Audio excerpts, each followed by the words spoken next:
Our HOA president dragged my pregnant wife out of the ER because of a garage door violation. But when the judge saw the tape, her jaw dropped, and the entire courtroom erupted. The night my world nearly ended began under the cold, fluorescent lights of the emergency room. My wife, Sarah, 8 months pregnant with our first child, was bleeding. Her face was pale, her breaths short and shaky. She clutched her swollen belly, whispering, "Please, something's wrong with the baby." Before you hear the full story, tell me, where are you watching this video from? Don't forget to subscribe for more stories that will leave you speechless. The nurse had just said a doctor would see us soon. Every minute dragged like an hour as I held Sarah's trembling hand, praying our baby would be okay. That's when she appeared, Margaret Hutchinson, the president of our HOA. Everyone in Riverside Meadows called her something else. Karen. 5 feet tall with tightly pulled blonde hair and a binder she treated like the Bible itself. She marched into the ER with that same scowl that could curdle milk. "Mr. Morrison," she snapped. "You need to come with me right now." I stared at her, sure stress was making me hallucinate. "Are you insane?" "My wife's in a medical emergency," Margaret's voice sliced through the room. "Your garage door has been open for 6 hours and 14 minutes. That's a violation of Section 12, Paragraph 4.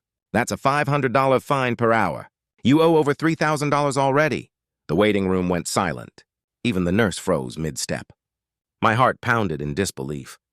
"My wife might be losing our baby, and you're worried about a garage door?" "Rules are rules," she said coldly, stepping closer, her perfume thick and suffocating. "If people ignored the bylaws whenever they felt like it, our community would collapse." Sarah whimpered in pain, gripping her stomach. "Please, I need help." I turned, shouting for a nurse, when Margaret did the unthinkable. She grabbed Sarah's arm and started dragging her off the hospital bed. "If your husband won't come, I'll make you see reason," she hissed. "Get your hands off my wife." I roared, shoving between them, but Margaret yanked harder. The IV line stretched, alarms screamed, and Sarah cried out, "Stop! You're hurting the baby!" Security rushed in. Nurses pulled Margaret away while Sarah sobbed, curling in agony. "Possible placental abruption," one nurse shouted into her radio. "We need a doctor now." They rushed Sarah into surgery. I stood frozen, my clothes stained with her blood, my heart breaking as our son fought for his life. Hours later, he was born, premature, tiny, fragile, just 4 pounds. The machines in the NICU breathed for him. Watching through the glass, I made a silent promise. Margaret will pay for this. The hospital security footage showed everything. The police arrested Margaret that same night, screaming about how she was just doing her job. But I wanted more than charges. I wanted justice. Sarah, even while recovering from surgery, was fierce. She'd been a brilliant civil rights attorney before maternity leave, and as soon as she could sit up, she said through tears, "We're going to destroy her, and everyone who let her act like this." 3 weeks later, we filed a massive civil lawsuit: assault, battery, emotional distress, reckless endangerment, and violation of civil rights. We went after Margaret and the entire HOA. What we uncovered was worse than we imagined. Margaret had terrorized neighbors for years. She fined one family because their flowers were pink instead of red. She called child services on a single mom whose grass was too long while her kid was sick. She forced a veteran to take down his American flag. She even tried banning a service dog because it didn't fit HOA aesthetics. The board knew everything and did nothing because she kept property values high. Months later, the courtroom overflowed with neighbors she had bullied. Margaret sat smug in her navy blue suit beside her expensive lawyer, still pretending she was the victim. When Judge Foster entered, the energy shifted.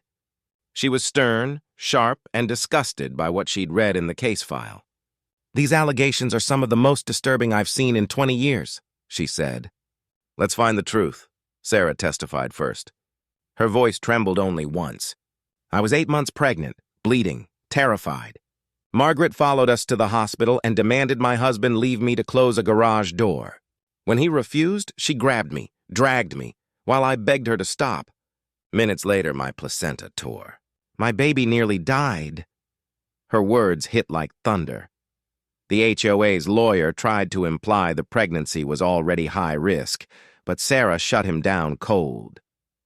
I was perfectly healthy until she assaulted me. What would you call that, Mr. Peaton?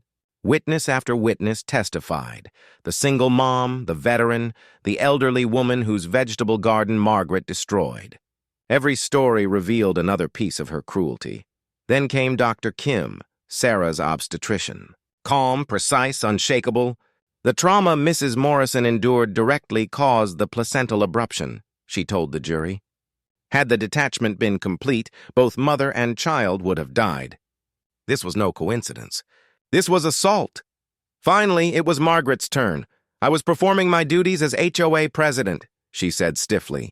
Rules can't bend for personal excuses. Emergencies don't exempt people from responsibility. Patricia, our lawyer, stepped forward slowly. So you followed a pregnant woman into an emergency room and physically dragged her because of a garage door? Margaret's jaw tightened. People exaggerate. If we made exceptions for everyone, exceptions for life and death. Patricia interrupted. I barely touched her, Margaret snapped. Patricia smiled. Let's see about that. She turned to the judge. Your Honor, we'd like to play the hospital security footage. The lights dimmed. The screen came to life. You could see everything. Sarah on the bed, terrified. Me beside her, helpless. And Margaret, storming in with her binder like a weapon. Her voice rang through the speakers. Your garage door's been open for 6 hours. Then the image showed her hand clamping on Sarah's arm, pulling, ignoring her screams. The monitors blared, nurses shouting, chaos everywhere, while Margaret kept ranting about community standards. When the footage ended, the courtroom erupted. Gasps, tears, outrage. Even jurors wiped their eyes. Judge Foster's voice cut through the noise. Mrs. Hutchinson, do you still maintain you barely touched her? Margaret's face drained of color. The video doesn't show the full context. It shows everything that matters, the judge said icily. You assaulted a pregnant woman and endangered a child over a garage door.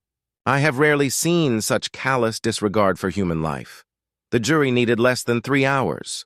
They found in our favor on all counts and awarded $300,000 in compensation and $2 million in punitive damages. The courtroom exploded in applause. Sarah wept into my shoulder as Judge Foster announced even more. Mrs. Hutchinson, you are permanently barred from serving in any HOA role in this state. You will undergo anger management and psychological evaluation. The HOA will reform its bylaws and issue formal apologies. Margaret's face twisted. This is unfair. Say another word, the judge warned, and I'll hold you in contempt. Her reign of terror ended that day. Months later, she took a plea deal. 18 months in jail, 3 years probation, and 1,000 hours of community service at a women's shelter. The HOA collapsed. A new board restored peace.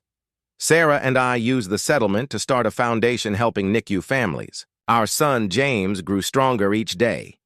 2 years later, I watched him chase butterflies in our yard, laughing despite his delays.